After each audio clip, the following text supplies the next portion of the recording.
నహూము గ్రంథము 3వ అధ్యాయాన్ని ఈరోజు మొదలు పెడుతున్నాము. 2 అధ్యాయాలు కంప్లీట్ చేయటం జరిగింది. ఇది మెసేజ్ నంబర్ 7. ఒకవేళ మీరు డైరెక్ట్‌గా ఈ మెసేజ్ వింటున్నట్లయితే నా రిక్వెస్ట్ ఏంటంటే, ముందు చెప్పిన 6 మెసేజెస్ మీరు వింటే గనక చక్కగా ఇప్పటి నుంచి నేను చెప్పబోయే వాక్యం కూడా మీకు మంచిగా అర్థమవుతుంది. నహూము ప్రవచిస్తా ఉన్నాడు. దేవుని వాక్కును ప్రవచిస్తా ఉన్నాడు. నినెవే పట్టణము ప్రధాన పట్టణముగా కలిగినటువంటి అషూరు సామ్రాజ్యము ఆ కాలంలో చాలా ప్రపంచాన్ని ఏలుతున్నటువంటి సమయము. చాలా చిన్న చిన్న దేశాలను, చుట్టూ ఉన్న దేశాలను వాళ్ళు కాంకర్ చేసి, గెలిచి వాళ్ళను బానిసలుగా చేసినటువంటి కాలము. ఇది దారుణమైనటువంటి సామ్రాజ్యము. ఈ సామ్రాజ్యము ఎలాంటిది అనేటువంటిది కూడా నేను మీకు ఇంట్రడక్షన్‌లో చెప్పటం జరిగింది. సో, ఇలాంటి సామ్రాజ్యం గురించి దేవుడు ప్రవచించమని ఒక యోధా ప్రవక్తకు దేవుడు చెప్పాడు. ఆయన పేరు నహూము. నిజానికి దేవుని ప్రజలు కూడా, ఇశ్రాయేలీలు, యూదా కూడా ఈ సామ్రాజ్యం యొక్క క్రూరత్వాన్ని ఆల్రెడీ చూశారు. వీళ్ళు వాళ్ళ జీవితాలను ఎలా నాశనం చేశారు, వాళ్ళ పొలాలను ఎలా నాశనం చేశారు, వాళ్ళ ఇళ్లను ఎలా నాశనం చేశారు, ఎంతమందిని చంపారో, ఎంత రక్తపాతం జరిగిందో ఆల్రెడీ వీళ్ళంతా అనుభవించారు. అనుభవించి వాళ్ళ కాడి కింద ఉన్నటువంటి ఇశ్రాయేలీయుల నుంచి దేవుడు తన ప్రవక్తను లేపి ఈ వాక్కును ఇవ్వటం జరిగింది. మనం చదువుతున్నటువంటిది యెహోవా వాక్కు. దేవుడే మాట్లాడాడు. నహూము దేవుని యొక్క స్వరముగా ఉన్నాడు కానీ నిజానికి ఈ మాటలు దేవుని మాటలు, దేవుని వాక్యం. కాబట్టే మనము జాగ్రత్తగా చదువుతున్నాము, అర్థం చేసుకోవటానికి ప్రయత్నం చేస్తున్నాము. సో, ఇప్పటి వరకు ఏం జరిగిందో నేను ఒక్క నిమిషంలో జ్ఞాపకం చేసి ముందుకు వెళ్తాను. మొదటి అధ్యాయంలో దేవుడు ఉగ్రుడై ప్రతీకారము చేయటానికి వస్తున్నాడు అని చూసాం. మొదటి అధ్యాయంలో వచ్చి ఆయన ఏం చేయబోతున్నాడంటే ఈ క్రూరులైనటువంటి ఈ సామ్రాజ్యాన్ని తీర్పు తీర్చబోతున్నాడు. ఈ సామ్రాజ్యాన్ని నాశనం చేయబోతున్నాడు. ఈ సామ్రాజ్యానికి సమాధి చేయబోతున్నాను అని దేవుడు ముందే మొదటి అధ్యాయంలో ప్రకటించాడు. సో, నాశనము గురించి, పడిపోవటం గురించి, పతనం గురించి మొదటి అధ్యాయం అంతా మాట్లాడింది. రెండో అధ్యాయంలో ఎలా పతనం అయిపోయిందో నినివే పట్టణము, సామ్రాజ్యము చెప్పాడు. రెండో అధ్యాయం అంతా కూడా. మూడో అధ్యాయంలో ఎందుకు దేవుడు నినివే పట్టణాన్ని, సామ్రాజ్యాన్ని సమాధి చేశాడో మూడో అధ్యాయంలో చెప్తాడు. సో, మొదటి అధ్యాయంలో సమాధి చేస్తానని చెప్పాడు. రెండో అధ్యాయంలో ఎలా సమాధి చేశాడో చెప్పాడు. మూడో అధ్యాయంలో ఎందుకు సమాధి చేస్తున్నాడో చెప్తున్నాడు. అది యాక్చువల్గా స్ట్రక్చర్. సో, మీకు గుర్తుంది, ఈ అషీరీలు అతి క్రూరమైనటువంటి వాళ్ళు.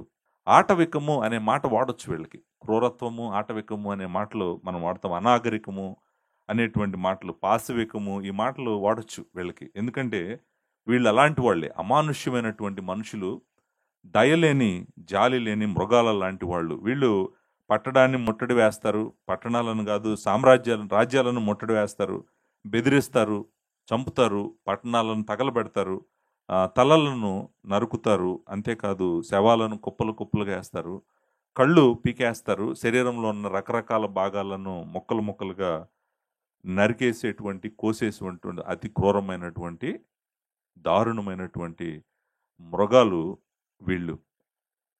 నరహత్య చేయటానికి, దోచుకోవటానికి, మోసం చేయటానికి, బలాత్కారం చేయటానికి, దేశాలను అమ్మేయటానికి, డబ్బు పోగేసుకోవటానికి వీళ్ళు ఏమాత్రము ఆలోచించరు. మీరు చూడండి, ఒక దేశం మీదకి వెళ్ళి ఆ దేశం మొత్తం సర్వనాశనం చేసి, ఇళ్ళు నాశనం చేసి, పొలాలు నాశనం చేసి, వాళ్ళ పట్టణాలు నాశనం చేసి, కుటుంబాలను చిందరవందర చేసేసి, చాలామందిని చంపి కుప్పలు కుప్పలుగా వేసి, కొంతమంది కళ్ళలను గోడలకు కట్టి, ఏ దేశాన్ని అయితే నాశనం చేశారో ఆ దేశంలో లీడర్షిప్ ఉంటారు కదా, రాజులు. ఆ రాజుల యొక్క తలలు తీసుకొని వాళ్ళ దేశానికి వెళ్ళిపోయి పెరేడ్ చేశారనుకోండి. అందరి ముందు చూడండి, మేము ఈ దేశం నాశనం చేశాము, ఆ నాశనం చేసినటువంటి రాజు తలను మేము తీసుకొచ్చాము అని నినవే పట్టణంలో అందరికీ చూపిస్తూ ఊరేగిస్తూ వెళ్తూ తీసుకెళ్ళి ఆ తలని వాళ్ళ ప్యాలెస్లో ఒక చెట్టు కట్టుకున్నాడు అనుకోండి. చనిపోయిన వ్యక్తి, అందులో ఓన్లీ తల ఉన్నటువంటి వ్యక్తిని చూడటానికే భయపడతాం. వీళ్ళు దాన్ని తీసుకొని వెళ్తున్నారంటే అసలు వీళ్ళు ఎలాంటి వాళ్ళో చూడండి. అంతేకాదు, ఈ రక్తపాతం అంతా కార్చిన తర్వాత వీళ్ళెవరో చరిత్ర గుర్తుంచుకోవాలని లివింగ్ రూమ్ అంటే తెలుసు కదా మీకు, లివింగ్ రూము డైనింగ్ రూమ్ అంటాం కదా. లివింగ్ రూమ్లో వీళ్ళు వేరే దేశాలను ఎలా నాశనం చేశారో పెయింటింగ్ వేయమంటాడంట. పెయింటింగ్ వేస్తే పెయింటింగ్ వేయాలి. వాల్ మీద ఏం చేయాలి? పెయింటింగ్ వేయాలి. వాల్ మీద పెయింటింగ్ ఏంటి?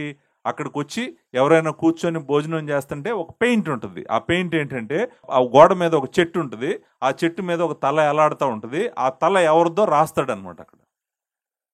ఇప్పుడు భోజనం చేయడానికి వచ్చిన వాళ్ళు, భోజనం బల్ల చుట్టూ కూర్చున్నటువంటి అతిథులు ఏం చూస్తారు? అటు గోడకు చూసినా ఇటు గోడకు చూసినా కూడా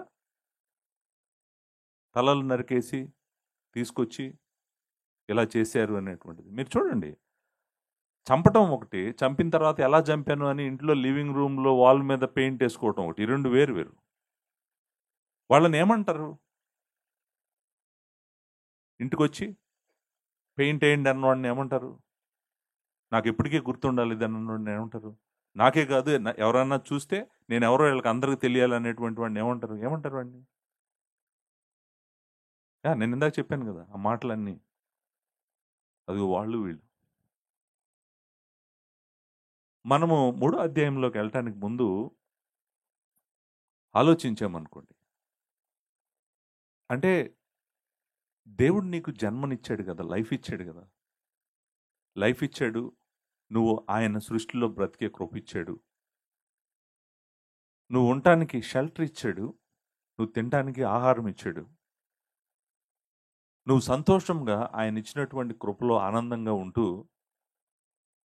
నువ్వు దేవుడిని స్తుతించవచ్చు కదా. ఇదంతా చేయాల్సిన అవసరం ఏంటి? దీని వెనకాల ఉన్న కథ ఏంటి అంటే, ఎందుకు చేసింది అషూరు సామ్రాజ్యము ఇదంతా కూడా? వెళ్ళి రాజ్యాల మీద పడి రాజ్యాలను నాశనం చేసి వాళ్ళ సంపద అంతా కొల్లపెట్టి అది తీసుకొని వచ్చి వీళ్ళు ప్యాలెస్లు కట్టుకుంటారు, వీళ్ళు పెద్ద పెద్ద పట్టణాలు కట్టుకుంటారు, వీళ్ళు సామ్రాజ్యాన్ని స్థాపిస్తారు, మనుషుల్ని అందరినీ, భూమి మీద ఉన్న వాళ్ళందరినీ భయపెడతారు. భయపెట్టి ఏమంటారో తెలుసా? మేమెవరమో తెలుసా? మేము అషూరీయులము, మా సామ్రాజ్యం ఏంటో తెలుసా, ఎంత గొప్పదో తెలుసా, ఎవరైనా తల వంచాల్సిందే. అసలు మేము వస్తున్నామంటేనే వాళ్లకు నిద్ర పట్టదు. మేమెంత గొప్పవాళ్ళమో తెలుసా, మేమెంత శక్తివంతులమో తెలుసా, మా దగ్గర సంపద ఎంత ఉందో తెలుసా, మమ్మల్ని ఎవరైనా తాకగలరా, ఇలాంటి మాటలు మాట్లాడుతున్నారు అనుకోండి, మీకు వెంటనే ఏం గుర్తు రావాలో తెలుసా అండి? ఏం గుర్తు రావాలంటే, ఈ వ్యక్తులకు, వీళ్ళకి దేవుని భయం లేదు, 2 దేవుని మహిమను వాళ్ళు మొత్తం తీసేసుకుంటున్నారు, వేరే వాళ్ళ జీవితాలను సర్వనాశనం చేస్తున్నారు. వీళ్ళు బ్రతికేది ఎందుకంటే, వీళ్ళు బ్రతికేది వాళ్ళ కోసమే, దేవుడి కోసం కాదు. అంటే దేవుడికి ఇవ్వాల్సిన గ్లోరీ అంతా కూడా, దేవునికి ఇవ్వాల్సిన మహిమ అంతా కూడా ఆయనకి ఏమి మహిమ ఇవ్వకుండా ఆయనకు చెందాల్సిన మహిమను అంతా కూడా వీళ్ళు లాక్కొని వీళ్ళు పట్టణాలు కడతారంట, వీళ్ళు శక్తిమంతులు అవుతారంట, వీళ్ళు ఎవరు తాకలేనంత ధనవంతులు అవుతారంట. అంటే ఏం చేస్తున్నాడు?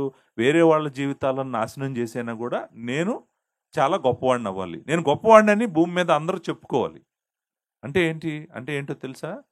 ఇది మనిషి దేవుడి మీద తిరుగుబాటు చేసి తన మహిమ కోసం చేస్తున్నటువంటి పని. నిజంగా ఈ సామ్రాజ్యము నాశనం అయిపోవటానికి కారణము, వీళ్ళు దేవుణ్ణి ఎదిరించి భూమి మీద బ్రతుకుతున్న ప్రజలను భయపెట్టి వాళ్ళని చంపి రక్తము కార్చి వీళ్ళు పట్టణాలు కట్టుకున్నారు. రక్తముతో కట్టిన పట్టణము దేవుడు బ్రతకనిస్తాడా? మీరు ఆలోచించండి.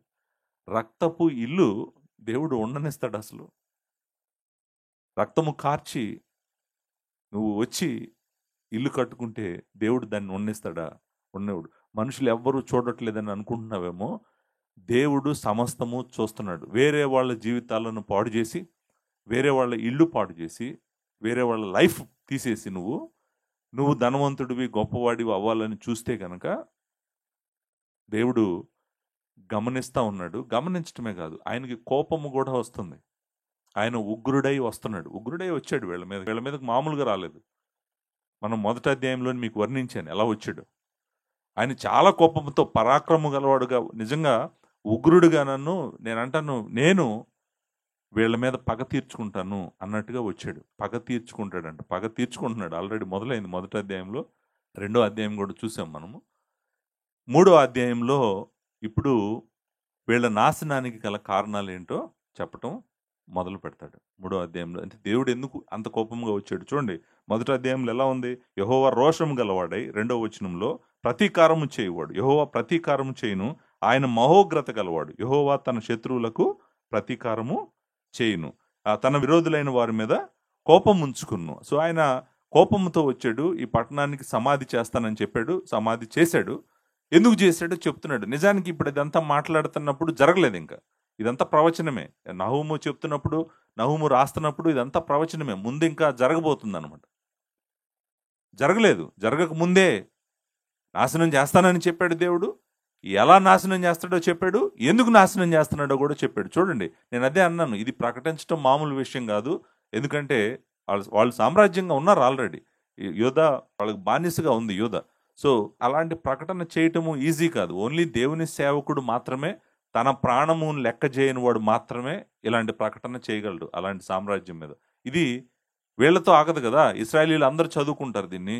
యోధ అంతా చదువుతారు, అందరూ చదువుతారు. అందరూ చదివినప్పుడు వాళ్ళకి ఆదరణ తెస్తుంది. నిజమే కదా. నహూము అంటేనే అర్థము ఆదరణ. సో నహూము గ్రంథము ఇశ్రాయేలీలకు ఎంతో ఆదరణ తెస్తుంది. ఎందుకంటే వాళ్ళ జీవితాలను నాశనం చేసినటువంటి వాళ్ళు వీళ్ళే కాబట్టి. సో వాళ్ళకి దేవుడు తీర్పు తీర్చిపోతున్నాడు అనేటువంటిది వాళ్ళకి చాలా ఓదార్పును, ఆదరణను తెచ్చేటువంటి విషయము వాళ్ళు చదువుతున్నారు. ఇది మీరు గుర్తుపెట్టుకోండి. సో 3వ అధ్యాయంలో మనం ఈరోజు మొదటి 7 వచనాల మీద దృష్టి పెడదాం. నిజానికి 7వ వచనం దగ్గర నుంచి 8వ వచనం దగ్గర నుంచి మనం నో అమ్మోను అనేటువంటి పట్టణం గురించి చూడబోతున్నాము. 8వ వచనంలో మనకు ఒక పట్టణం కనపడుతుంది, నో అమ్మోను అనేటువంటి పట్టణం. అంటే 8వ వచనం గురించి 8 నుంచి 19 వరకు దేవుని చిత్తమైతే నెక్స్ట్ మెసేజ్లో మనం చూద్దాము.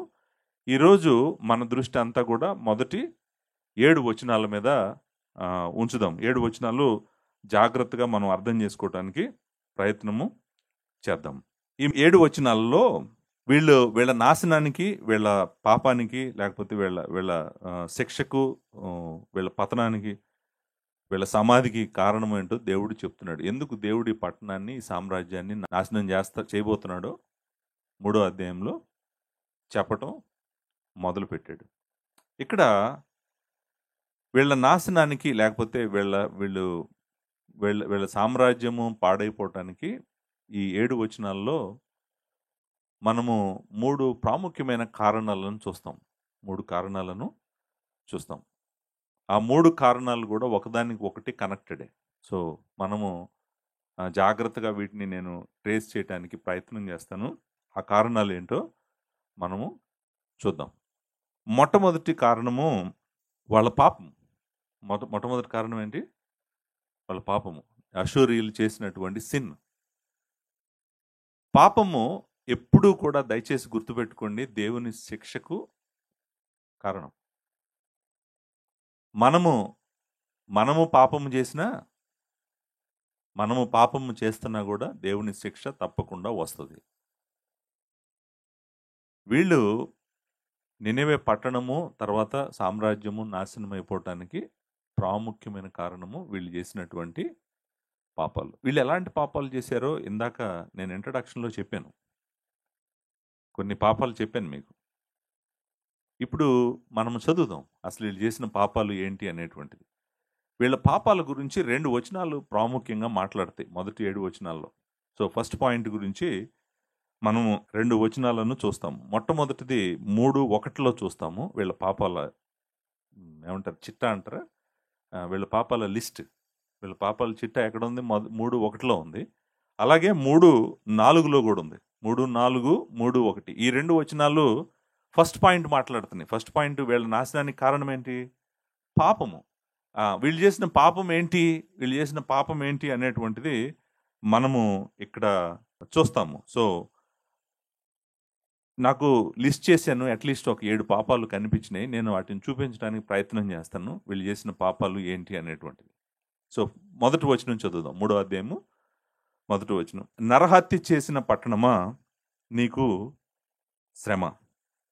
అది ఎడతెగక ఎర పట్టుకొనుచు మోసముతోనూ బలాత్కారముతోనూ నిండి ఉన్నది. సో, మొదటి వచనంలో అట్‌లీస్ట్ మనకి కొన్ని కారణాలు చెప్తున్నాడు. ఎందుకు దేవుడు అషూరు సామ్రాజ్యాన్ని, నినెవెని నాశనం చేయబోతున్నాడు. మీకు ఇంట్రడక్షన్‌లో చెప్పాను కదా! అషూరు సామ్రాజ్యమును దేవుడు సమాధి చేసి ఇప్పటికి 2600 సంవత్సరాలు అవుతుంది. మళ్ళీ లేవలేదు అది.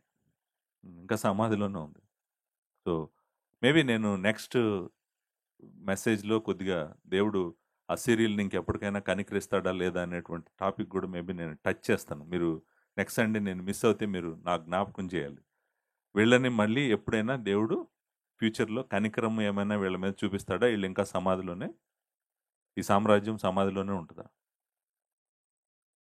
అంటే ఎలా ఎళ్తున్నాడంటే దేవుడు వాళ్ళ మీదకి చూడండి. అంత కోపం వచ్చిందంటే దేవుడికి మళ్ళీ మీరు వేల సంవత్సరాల దాకా భూమి మీద కనపడకుండానే చేస్తానన్నాడనుకోండి. వీళ్ళు మామూలు పాపాలు చేయలేదు. ఆ లిస్ట్‌ని మనం జాగ్రత్తగా, కేర్‌ఫుల్‌గా అర్థం చేసుకోవాలి. స్టార్ట్ అవటము నీకు శ్రమ అని మొదలవుతది యాక్చువల్‌గా వచనం. నీకు శ్రమ. ఈ శ్రమ అనే మాట మీకు అర్థం తెలుసు. శ్రమ అంటే అర్థం ఏంటంటే, నువ్వు అనుభవించకూడంది, నువ్వు నీకు నీకు విపరీతమైన బాధ కలిగేది, నీకు ఏడుపు కలిగేది, కన్నీరు కలిగేది, దుఃఖం కలిగేది ఏదో జరగబోతుంది నీకు. నీకు శ్రమ అంటే అర్థం ఏంటి?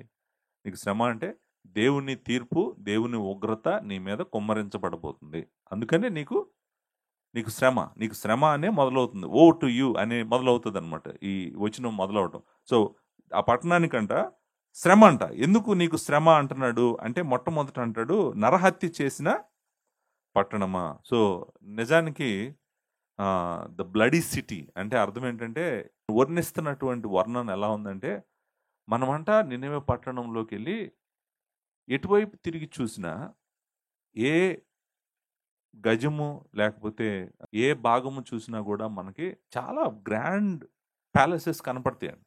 మంచి మంచి ఇళ్ళు కనపడతాయి. కానీ అన్నీ కూడా వేరే వాళ్ళ రక్తంతో కట్టినటువంటి ఇళ్ళే.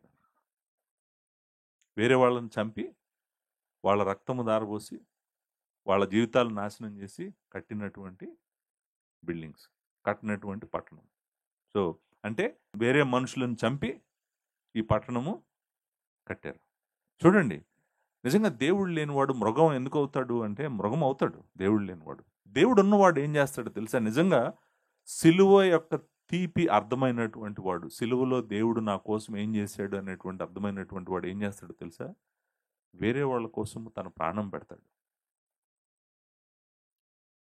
వాళ్ళు మంచిగా ఉండాలని కోరుకుంటాడు. నాకు లేకపోయినా వాళ్ళకు ఉండాలని కోరుకుంటాడు. అది దేవుడు తాకినటువంటి మనసు. దేవుడు మహిమ కోసం బ్రతకాల్సినటువంటి మనసు. వీళ్ళు దానికి ఎగ్జాక్ట్‌గా ఆపోజిట్. ఎంతమందినైనా చంపుతారు. ఎంత రక్తమైనా ధారపోస్తారు. వాళ్ళకి కావాల్సిందేంటంటే డబ్బు. వాళ్ళకి కావాల్సిందేంటి? డబ్బు, తర్వాత పవరు. అధికారం అంటాం కదా! అధికారం. మనము వాళ్ళు చాలా పవర్ గలవాళ్ళు, సామ్రాజ్యము, తర్వాత సైన్యము, పవర్ అంటాం కదా! ఆ పవరు చాలా సార్లు మనం వింటుంటాం. ఆ పవర్‌లో ఒక తీపి ఉంటది అంటుంటాం. ఆ పవర్ కావాలి ఈళ్ళకి. తర్వాత డబ్బులు కావాలి. ధనం కావాలి. వీళ్ళు లగ్జరియస్‌గా బ్రతకాలి. ఎవరికి ఏమున్నా లేకపోయినా, వాళ్ళకి తినటానికి ఉన్నా లేకపోయినా, వీళ్ళకి మాత్రం ధనము విస్తారంగా కావాలి. వాళ్ళకి తినటానికి లేదు పోనీ వదిలేస్తారంటే వాళ్ళని వదలరు. వాళ్ళని చంపైనా కూడా వాళ్ళ ఇంట్లో ఉందంతా కూడా లాక్కొచ్చుకుంటారు. లాక్కొచ్చుకొని ఏం చేస్తారు? మేము ధనవంతులము, మాలాంటి ధనవంతులు ఎవరు లేరు అని చెప్తున్నారంట. ఇప్పుడు అందుకే అంటున్నాడు. ఇది నరహత్య చేసిన పట్టణము. నరహత్య చేసి కట్టినటువంటి పట్టణము. ఏ మూలకు చూసినా ఆహ్, ఏ ఇంచ్ చూసినా సిటీలో మనకేం కనపడుతుంది? రక్తమే కనబడుతుంది. అంటే ఇదంతా కూడా రక్తపు రాళ్ళు, రక్తపు వీధులు, రక్తపు ఇళ్ళు, రక్తపు ప్యాలెస్లు. ఇదంతా రక్తంతో కట్టినటువంటి పట్టణం. ఈ ధనమంతా ఎక్కడిది? వేరే వాళ్ళది. సో, ఇప్పుడు చూడండి మనిషి ఎప్పుడు ఏం చేస్తాడంటే, దేవుడు వద్దు అన్నటువంటి వ్యక్తి, దేవుడిని వదిలేసినటువంటి వ్యక్తి ఎప్పుడూ కూడా ఎవరి జీవితాలనైనా నాశనం చేస్తాడు. ఎంతైనా నాశనం చేస్తాడు. ఎందుకు చేస్తాడంటే, తన మహిమ కోసము చేస్తాడు. ఇప్పుడు చూడండి పవర్ అనేటువంటిది, ధనం అనేటువంటిది ఏంటి? అతను ఎంత గొప్పవాడో అందరూ తెలుసుకోవాలి, మాట్లాడాలి. అందుకని వాళ్ళ జీవితాలను అలా పాడు చేస్తాడనమాట. సో, ఆఖరికి ఈ పట్టణము దేవుడు ఆశీర్వదించినటువంటి పట్టణం కాదు. దేవుడు కృపతో కట్టిన పట్టణం కాదు. దేవుని నడిపింపుతో కట్టిన పట్టణం కాదు. దేవుడిని అడిగి కట్టిన పట్టణం కాదు. దేవుడు వద్దనే కాదు. దేవుడి సంకల్పాన్ని మొత్తము ఎదిరించి కట్టినటువంటి పట్టణం ఈ పట్టణం. ఈ పట్టణము మామూలు పట్టణం కాదు. సో, దేవుడు ఎందుకు అంత ఉగ్రుడుగా ఉన్నాడంటే, వాళ్ళు దేవుడు కాదంట, దేవుడు లేడంట, వాళ్ళే సమస్తం అంట, వాళ్ళే దేవుడు, వాళ్ళకే మహిమ, వాళ్ళకే శక్తి, వాళ్ళకే ప్రభావము అన్నట్టుగా ఈ పట్టణాన్ని మనుషులను చంపి కట్టారంట. సో, కాబట్టి మీరు చూడండి, అలా ఎప్పుడు బాబెలు గోపురం గురించి కూడా మీరు ఆలోచించండి. దాని నుంచి పెద్ద దూరం కాదు అది కట్టింది కూడా. ఎందుకు కట్టారు? అగైన్ మనిషి యొక్క గొప్పతనము చూపించుకోవాలని, మహిమను చూపించుకోవాలి, నేను ఎంత గొప్పవాడిని చూపించుకోవాలి, ఎంత తెలివిగలవాడిని చూపించుకోవాలి. ఇదే ఈ పట్టణాలన్నీ మీరు గుర్తుపెట్టుకోండి. భూమి మీద ఏ పట్టణమైనా కూడా దేవుణ్ణి అడగకుండా కట్టిన పట్టణము ఏది మిగలదు. ఎందుకని? అది దేవుణ్ణి తిరస్కరించి కడుతున్నారు కాబట్టి. సో, ఈ పట్టణం అంట నరహత్య చేసి కట్టినటువంటి పట్టణం అంట. నరహత్య చేసిన పట్టణమా అని అన్నాడు కదా. సో, ఈ పట్టణము మనుషులను చంపి, నరహత్య అనే మాట ఉంది కదా, దీని వెనకాల ఉన్న మాట బ్లడ్, యాక్చువల్గా బ్లడీ సిటీ, బ్లడ్స్. మనము రక్తపు పట్టణం అని అనువాదం చేయాలి. నిజానికి చేయాలండి. నరహత్య చేసిన పట్టణం మాత్రమే కాదు, రక్తపు పట్టణం, రక్తము చిందించినటువంటి పట్టణం. మొదటి పాపము. రెండో పాపము, అది ఎడతెగక ఎరపట్టుకొనుచు అని ఉంది కదండి. ఎడతెగక ఎరపట్టుకొనుచు అనేటువంటి. ఎడతెగక అంటే అర్థం ఏంటి? మీకు తెలుసు, ఎడతెగక అంటే విరామం ఉండదు, బిగినింగ్ ఉంటుంది అంతే, ఎండింగ్ ఉండదు. ఎడతెగక అంటే అర్థం ఏంటంటే, వాళ్ళకి అది ఏం పని అంటే, ఇగో ఈ జీవితాలను, ఈ కుటుంబాలను, లేకపోతే ఈ పట్టణాన్ని నాశనం చేసామో, అయితే నెక్స్ట్ ఏ పట్టణాన్ని నాశనం చేయాలి అంటే, దీనికి ఎండ్ లేదంట. దీనికి ఎండ్ లేదు అనేటువంటి మాట అంటాడు. ఏమంటాడంటే, ఎడతెగక అనేటువంటి మాట, no end to the prey. So, ఎర అనే మాట ఉంది కదండి, ఎర అనేటువంటి మాట, ఎడతెగక ఎరపట్టుకోవటము అంటే ఏంటి మనందరికీ తెలుసు. మనం ఏంటంటే, ఎర అంటే కొల్ల సొమ్ము, దోపుడు సొమ్ము, కొల్ల సొమ్ము లేకపోతే దోపుడు సొమ్ము, లేకపోతే వేటాడి దోపిడీ చేసి, అంటే వేరే వాళ్ళ సంపదని వాళ్ళ మీద పడి, వాళ్ళకి ఇష్టం లేకపోయినా కూడా పట్టుకొని మనం తెచ్చుకోవడం అనమాట. ఎరపట్టుకోవడం అంటే బేసికల్గా ఏంటంటే అదే అనమాట. అంటే వాళ్ళకి ఏదో ఆశ చూపించి వాళ్ళ మీదకి వెళ్ళి వాళ్ళు పట్టుకొని వాళ్ళదంతా లాక్కొచ్చుకోవడం అనమాట. సో, అందుకే మనం ఇంగ్లీష్లో బూటీ అంటాము, లేకపోతే స్పాయిల్ అంటాము. బూటీ ఆర్ స్పాయిల్ ఈ మాటలు వాడచ్చు. ప్రే అని కూడా వాడతారు. సో, ఇక్కడ అర్థము ఏంటంటే, వాళ్ళు వెంటాడి దోపిడీ చేసి అక్రమంగా ఆర్జించినటువంటి సంపాదన అనేటువంటిది కూడా మనము మాట్లాడుకోవచ్చు అనమాట. సో, వీళ్ళు వేరే వాళ్ళ సంపదను తెచ్చుకున్నారు, వేరే వాళ్ళని చంపారు. 2 పాపాలు అయితే అర్థమైనాయి కదా. వేరే వాళ్ళని నరహత్య చేసిన పట్టణం అంటే అర్థం ఏంటి? వేరే వాళ్ళని చంపారు. తర్వాత అంతేకాదు, వేరే వాళ్ళ ఆస్తిని లాక్కున్నారు. ఎలా లాక్కున్నారు అనేటువంటిది మనము చూద్దాము. సో, మూడవ పాపం చూడండి, మోసముతోనూ బలాత్కారముతోనూ నిండి ఉన్నది అనే మాట ఉంది కదండి. మోసముతోనూ బలాత్కారము. వీళ్ళు మోసము చేస్తారంటండి. మోసము చేస్తారు. మీకు అందరికీ తెలుసు, పెద్ద పెద్ద దేశాలు ఎంతమందిని మోసం చేయవు. ఎలా మోసం చేయకుండా వాళ్ళు ఏమి చేయరు అనమాట. ఉదాహరణ చెప్తాను. అంటే వీళ్ళు అబద్ధం చెప్పే మోసం చేస్తారు. ఎలా మోసం చేస్తారో చెప్తాను. ఎలా మోసం చేస్తారంటే, చిన్న చిన్న దేశాలు ఉన్నాయి కదా, చిన్న చిన్న దేశాలకు ఏం చెప్తారంటే, మీకు ఎవరి నుంచైనా కష్టం ఉందా, ఆపద వస్తుందా, అయితే మా దగ్గరికి రండి, మేము మీకు సహాయం చేస్తాము, లేకపోతే భద్రత ఇస్తాము. సో భద్రత ఇస్తామని చెప్తారు. మాట మాట ఇవ్వటం అయితే భద్రత ఇస్తాం. యోధాకు కూడా అదే చేశాడు. యోధాకు కూడా అసీరియా అదే చేసింది. కానీ ఆ మాట ఏం చేస్తారంటే, మాట ఇవ్వటం అయితే మాట ఇస్తారు. తర్వాత ఏం చేస్తారు? తర్వాత ఏం చేస్తారంటే, ఏ మాట ఇచ్చారో ఆ మాట పక్కన పెట్టేసేసి, నీ దగ్గర ఏమున్నాయో అర్థమైనప్పుడు, నీ దగ్గర ఎంత ఆస్తి ఉందో అర్థమైనప్పుడు, వాళ్ళు నువ్వు బలహీనుడు గదా! వాళ్ళ సహాయం కింద ఉన్నావు గదా! నువ్వు నీ మీద పడి నిన్నే చంపేస్తారు. నిన్నే చంపి నీ ఆస్తి అంతా కూడా పట్టుకెళ్ళిపోతారు. సో, ముందు చెప్పడం ఏం చెప్పారు? మేము నీకు సహాయం చేస్తాము. మా దగ్గర చూడు ఎంత సైన్యం ఉందో, మా దగ్గర చూడు ఎంత ఆస్తి ఉందో, మేము నిన్ను భద్రంగా ఉంచగలమని ప్రామిస్ చేశారు. ప్రామిస్ చేసిన తర్వాత ఏం చేశారు? తర్వాత మోసం చేసి దాన్ని పట్టుకెళ్ళిపోయారు. సో, మోసమును కూడా దేవుడు చూస్తాడు కదా! మనం చూడలేము. మనతో మాట్లాడుతున్నారు అనుకోండి మనుషులు, ఏమనిపిస్తది? జస్ట్ వాళ్ళేదో మాట్లాడుతున్నారు మనతో అనిపిస్తది. కానీ వాళ్ళ హృదయంలో ఏమి నడుస్తుందో మనకు తెలీదు కదా! ఓహ్! నేను ఈరోజు ఇలా మాట్లాడతాను, రేపు ఇలా చేస్తాను, ఎల్లుండి అలా చేస్తాను అనేటువంటి హార్ట్ ఉందనుకోండి, మనం పట్టుకోలేము. వాళ్ళు వాళ్ళ ప్లాన్ ప్రకారం చేస్తారు. కానీ దేవుడేమంటున్నాడంటే, ఆయన చూస్తాడంట. ఆయన చూస్తాడు అంటున్నాడు, వాళ్ళు మోసం చేశారు, నేను చూశాను అంటున్నాడు. వాళ్ళు మోసం చేసిన పట్టణం అంటున్నాడు. అంతేకాదు, నాలుగో పాపము బలాత్కారముతో నిండి ఉన్నది. సో, ఇప్పుడు మనకు తెలుసు బలాత్కారం అంటే వేరే వాళ్ళ దగ్గరికి వెళ్ళి వీళ్ళు దయచేసి మీకున్న ఆస్తి అంతా మాకు ఇచ్చేయండి ప్లీజ్ అని అడగరంట. ఏం చేస్తారు? బలాత్కారం ఏం చేస్తుంది? దౌర్జన్యము చేస్తుంది. అంతే కదండి. ఇది సింహము. ఈ సింహము ఎలా వేటాడుతుంది? వేటాడినప్పుడు మీకు తెలుసు కదా! ఎర మీద పడి పట్టుకొని దాని గొంతు నొక్కేసేసి, గొంతు నొక్కుతూ ఉన్నప్పుడు పాపం దాని చేతులు, కాళ్ళు కొట్టుకుంటా ఉంటది. సహాయం చేయమని అరుస్తా ఉంటది. సహాయము చేసేవాడే లేడు.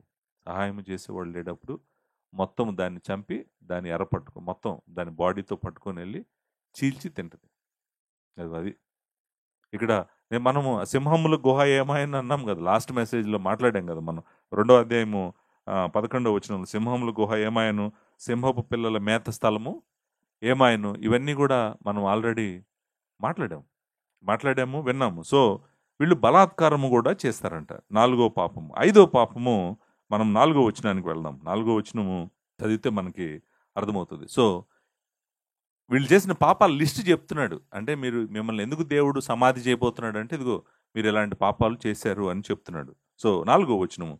చక్కని దానవై, వేశ్యవై, చిల్లంగితనమందు జ్ఞానము గలదానివై, జారత్వము చేసి జనాంగముల మీద చిల్లంగితనము జరిగించి సంసారములను అమ్మివేసిన దాన అని అంటున్నాడు. చూడండి, ఈ సామ్రాజ్యాన్ని మీరు ఏ దేశాన్నైనా, భూమి మీద ఏ దేశాన్నైనా నువ్వు వేసి అన్నావు అనుకోండి, ఊరుకుంటారండి? ఎవరైనా ఏ దేశానికి సంబంధించిన అంబాసిడర్ అయినా వేరే దేశాన్ని మీ దేశం వేసే అంటాడండి? సో, ఇక్కడ అషూరీయులను, నినివే పట్టణాన్ని, ఈ సామ్రాజ్యాన్ని ఏమని పిలుస్తున్నాడు? నాకు గుర్తుండి ఒక భక్తుడు జాన్ క్యాల్విన్ అనుకుంటా ఈ మాట అంటాడు. ఏమంటాడంటే, ఇలాంటి వాళ్ళని ఇలానే పిలవాలంటాడు. ఇలాంటి వాళ్ళని దేవుడు ఇలానే పిలవాలి. వీళ్ళతో స్మూత్ లాంగ్వేజ్ అవసరం లేదంట ఇలాంటి వాళ్ళతో. సో, ఇలాంటి వాళ్ళని ఇలానే పిలవాలి. మీరు చూసారో లేదా, గమనించారో లేదా టెక్స్ట్‌లో, వేశ్య అయి 3 సార్లు మనము ఈ మాటని చూస్తామన్నమాట. వేశ్య అయి 4వ వచనంలో, తర్వాత కిందకొస్తే జారత్వము చేసి జ్ఞానము గలదానివై, జారత్వము చేసి 5వ వచనంలో మరలా నీవు చేసిన అధిక జారత్వమును బట్టి అని ఉంది కదండి. సో, అంటే వేశ్య ఏం చేస్తుంది? వేశ్య జారత్వమే చేస్తుంది. వేశ్య గురించి మనకు తెలుసు. వేశ్య ఎందుకుంది అంటే, తన పని ఏంటంటే జారత్వం చేయటమే. చక్కగా రెడీ అవటము, చక్కగా రెడీ అయ్యి ఎవరు దొరుకుతారని వెయిట్ చేయటము, దొరికిన వాడిని పట్టుకొని వాడిని నాశనం చేయటము. అదే వేశ్య యొక్క పని. వాడి జీవితాన్ని, అలాగే వాడి భవిష్యత్తుని, వాడి డబ్బుని, వాడి కుటుంబాన్ని మొత్తం నాశనం చేసేదాన్ని ఏమంటాము? వేశ్య అంటాం. మీరు సామెతల గ్రంథము 5వ అధ్యాయము, 6వ అధ్యాయం, 7వ అధ్యాయం చదవండి. వేశ్య గురించి మాట్లాడుతుంది దేవుని వాక్యం. దాని చేతిలో పడితే ఇంకా వెనక్కి రావటం ఏమి ఉండదంట. మరణానికేనంట. డైరెక్ట్‌గా అది మరణానికి దారంట. సో, అంటే వీళ్ళు చేసిన పనుల్ని దేవుడు ఎలా పోలుస్తున్నాడో చూడండి. ఒక వేశ్యతో పోలుస్తున్నాడు. అంటే వేశ్యాని పోల్చడంలో రీజన్ ఏంటి, ఎందుకు వేశ్య అన్నాడు అనేటువంటిది ఇప్పుడు మనం చూద్దాం. ఇంకా ఆ వివరణ మనం వినలేదు. బట్ ఆయన పిలవడం మాత్రం సామ్రాజ్యాన్ని వాళ్ళ దేశాన్ని ఎలా పిలుస్తున్నాడు, వేశ్య అనేటువంటి మాట అన్నాడు అనమాట. అంటే ఎంత ఆయన దృష్టిలో వీళ్ళు చేసిన పనులు ఎంత అసహ్యం వేస్తుందో చూడండి ఆయనకి, వాళ్ళని చూస్తుంటే. ఆ అసహ్యాన్ని ఆయన చెప్తున్నటువంటి మాట, నువ్వు వేశ్యవు అయ్యావు. వేశ్య మాత్రమే కాదంట, చక్కని దానవై అనే మాట ఉంది కదండి, అది మీకు అర్థమవుతుంది కదా. చక్కని దానవై అంటే ఏంటి? అందము, ఇప్పుడు అందముగా ఉండడానికి రెడీ అవుతుంది. వేశ్య లక్షణమే అది, అందంగా ఉండాలి, అందంగా కనిపించాలి అనేటువంటి ఆశ దానికి ఉంటుంది. ఎందుకంటే మరి పట్టుకోవాలి కదా, మనుషులను పట్టుకోవడం కోసం చక్కదే వేశ్య. వేశ్య మాత్రమే కాదంట, దానికి ఇంకా చిల్లంగితనము అనే మాట ఉంది కదండి. చిల్లంగితనమందు జ్ఞానం గలదానివై అనే మాట ఉంది కదా. తర్వాత మళ్ళీ అంటాడు చిల్లంగితనము జరిగించి అంటున్నాడు. సో అంటే అర్థము ఏంటి, ఈ చిల్లంగితనము గురించి కూడా కొంచెం మనం మాట్లాడాలి. వేశ్య అనేటువంటిది మాట్లాడి వెళ్ళిపోతే సరిపోదు. వేశ్య అనేటువంటిది మీకు అర్థమైంది, పిక్చర్ అర్థమైంది. సో వేశ్య ఏం చేస్తుంది అంటే, ఇది వేశ్యలాగా ఎలా ఈ సామ్రాజ్యం పనిచేసిందంటే మనము వివరించవచ్చు. ఎలా వివరించవచ్చు అంటే, వివరణ ఏంటంటే బేసికల్గా ఈ సామ్రాజ్యము ఎప్పుడూ కూడా వేరే వాళ్ళకి తను ఎంత మంచిగా ఉంటుందో చూపించింది. వేరే వేరే చిన్న చిన్న రాజ్యాలకు, చిన్న చిన్న దేశాలకు ఏం చూపించింది, నేనెంత, నా దగ్గర ఎంత ఉందో చూడు, నేనేం చేయగలను చూడు, నువ్వు నా దగ్గరికి రా, నా దగ్గరికి వచ్చి ఆశ్రయం తీసుకో, నాతో ఉండు, నేను నీకు జాగ్రత్తగా కావాల్సిన అన్ని ఇస్తాను. అది వేశ్య చేసే పనులు. అదిగో అదే పనులు వీళ్ళు చేశారంట. అందుకని వేశ్య అంటున్నాడు ఈయన.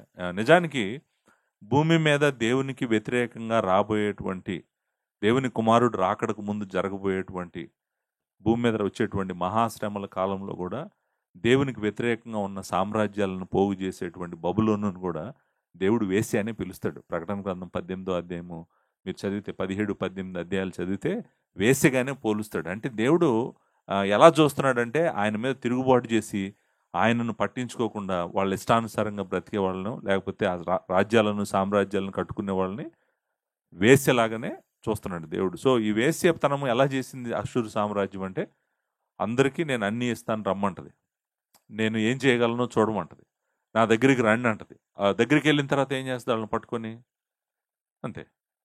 వేసి ఏం చేస్తుందో ఇది కూడా అదే చేస్తుంది. అందుకని ఈ పట్టణాన్ని దేవుడు వేశ్య అని పిలిచాడు. అంతే, దాంతో ఆగలేదంట. సో 5వ పాపం అది వేశ్య అయితే, 6వ పాపం ఏం చేశాడంట, చిల్లంగితనము చేశాడు. ఇప్పుడు చిల్లంగితనము గురించి దేవుని వాక్యము చెప్తుంది. నిజానికి ధర్మశాస్త్రము వ్యభిచారము చేసేటువంటి వాళ్ళని కూడా మరణశిక్షే, చిల్లంగితనం చేసేవాళ్ళు నీ మధ్య ఉండకూడదని చెప్పాడు దేవుడు. మనము ఆ రెండు చూస్తాం. నిర్గమకాండం 22:18లో చిల్లంగితనము చేసేవాళ్ళు దేశంలో ఉండకూడదు అంటాడు. అలాగే వ్యభిచారం చేసేటువంటి వాళ్ళని ఏం చేయాలి, వ్యభిచారం చేసేటువంటి వాళ్ళని పట్టబడినటువంటి వాళ్ళు కూడా ఉండటానికి కుదరదు. ఈ రెండు చాలా ధర్మశాస్త్రం ప్రకారము దేవుని బిడ్డలకి ఈ రెండు చాలా సీరియస్ సిన్స్. ఇక్కడ రెండు మెన్షన్ చేసినటువంటి పాపాలు చిల్లంగితనము చేస్తున్నారంట. చిల్లంగితనము గురించి మనము మాట్లాడాలంటే ఇంగ్లీష్లో మనము అకల్ట్ అంటాము, బ్లాక్ మ్యాజిక్ అంటాము, ఓమెన్ అంటాము, రకరకాల నాక్రోమాన్సీ అని, తర్వాత విచ్ క్రాఫ్ట్ అని అంటుంటాం కదా. అంటే తెలుగులో మనం మాట్లాడాలంటే మంత్ర విద్యలు, లేకపోతే క్షుద్ర విద్యలు, మంత్ర విద్యలు, తర్వాత తంత్రము, తాయెత్తులు, కట్లు, ఇవన్నీ ఉన్నాయి కదండి. వీటన్నిటి గురించి మాట్లాడుతుంది. సో వీళ్ళు మనకు అర్థమవుతుంది ఏంటంటే చిల్లంగితనము గురించి దేవుని వాక్యం చెప్తుంది, వీళ్ళు చేశారంట. చిల్లంగితనమందు జ్ఞానము గల దానవై అనే మాట ఉంది, మీరు జాగ్రత్తగా చదవండి. అక్కడ ఏమనుంది, 4వ వచనంలో ఏముంది, సో మీరు చిల్లంగితనముతో అనేటువంటి మాట మనము చూస్తాం. చామ్స్ అంటాం ఇంగ్లీష్ ట్రాన్స్లేషన్లో, డెడ్లీ చామ్స్ అనేటువంటిది అనువాదం చేశాడు. ఈ చిల్లంగితనము మీద ఇంట్రెస్ట్ ఏంటి వీళ్ళకి, అసలు చిల్లంగితనం అంటే ఏంటి, చిల్లంగితనం మీద ఇంట్రెస్ట్ ఏంటి అంటే, ఇది ప్యూర్గా మనకు తెలుసు దేవుని వాక్యంలో, ఇది దెయ్యాల పని. బేసికల్గా ఎవరి పని ఇది, దెయ్యాల పని. డిమానిక్ ఫోర్సెస్ అంటాం కదా, డిమానిక్ ఫోర్సెస్, దేవునికి వ్యతిరేకంగా ఉండేటువంటి చీకటి శక్తులు చేసేటువంటి పనుల్లో ఈ పనులు ఉన్నాయన్నమాట. ఈ పనులు ఏంటంటే, నేను నీకు జరగబోయేది చెప్తాను, జరిగింది చెప్తాను, జరుగుతుంది చెప్తాను, నీకున్న కష్టము నేను తెలుసు, నేను తీసేస్తాను. మీకు గుర్తుంది కదా, ఇప్పుడు వీళ్ళ దగ్గరికి ఈ క్షుద్ర విద్యలు, చిల్లంగితనము ఇలాంటి వాళ్ళ దగ్గరికి మనుషులు ఎందుకు వెళ్తారంటే 3 కారణాల వల్ల వెళ్తారంట. మొట్టమొదటిది నాలెడ్జ్ కోసం వెళ్తారంట. అంటే ఏం జరిగింది, ఏం జరుగుతుంది, ఏం జరగబోతుంది, జ్ఞానం కోసం. దేనికోసం వెళ్తారు?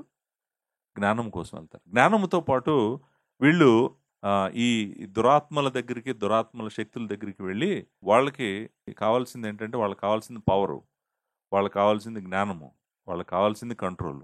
సో వేరే వాళ్ళని మేము కంట్రోల్ చేయాలంటే ఏం చేయాలి? ఈ దేశానికి మేము ఏం చేయాలి? అంటే ఈ దేశం యొక్క భవిష్యత్తు ఏంటి? మాకు చెప్పండి, మేము చేస్తాం వెళ్ళి. అంటే ఇప్పుడు వీళ్ళు ఎవరిని అడుగుతున్నారు వెళ్ళి? ఏం చేయాలి వీళ్ళు నెక్స్ట్?